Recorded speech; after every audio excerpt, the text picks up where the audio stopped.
মা মানেই স্বর্গ, মা মানে এক আকাশ সমান ভালোবাসা। মায়ের হাতের রান্না খেতে বেশ ভালোই লাগে। টুকটাক প্রতিদিনই মায়ের হাতের রান্না খাই। আজকেও সেমভাবেই আম্মু রান্না করছিল। তো আমার ছোটো বোন ঘুম থেকে উঠেই আম্মুকে হেল্প করতে না পারলেও ভিডিও করতে সাহায্য করছিল। আম্মু রান্না করছিল, আমার ছোটো বোন ভিডিও করছিল। তো আমার আম্মু আজকে রান্না করছিল আলু দিয়ে সিম ভাজি। কখনো এটা খাইনি আমরা, সেভাবে আমাদের খাওয়া হয়নি। তো আজকে নতুন আম্মু রান্না করছিল, আমার ছোটো বোন ভিডিও করছিল। আর রান্না হয়েছে লাল শাক ভাজি।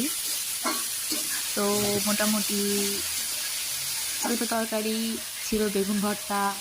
সকালের নাস্তায় টুকিটাকি ভর্তা ভাজি এগুলাই ভালো লাগে।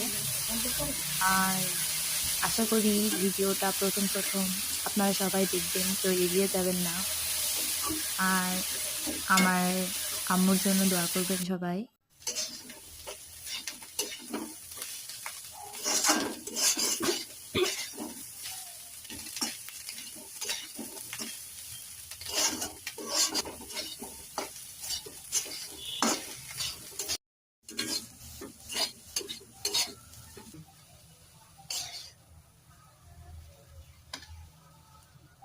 আমার আম্মুর সিম ভাজি শেষ, আম্মু ওইটা প্লেটে তুললো।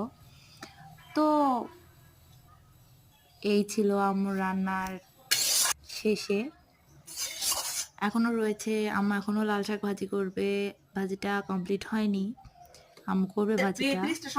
চলুন আমরা লাল শাক দেখে আসি। এইদিকে ফাঁকা রয়েছে, ওইদিকে ফ্রিজ।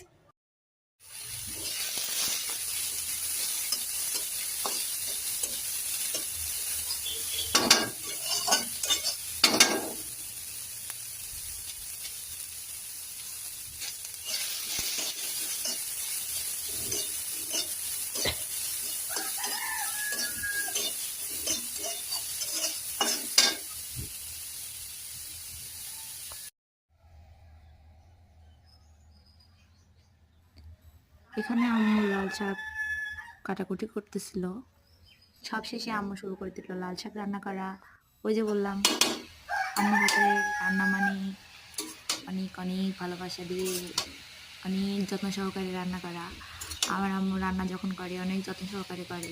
আর আমার আম্মুর হাতের রান্না তো সেই মজা, কেউ না খেলে বুঝতে পারবেন না। তো যাই হোক, আজকের ভিডিও এই পর্যন্তই ছিল। আশা করি সবাই ভালো থাকবেন, সবার জন্য দোয়া রইল। আসসালামু আলাইকুম।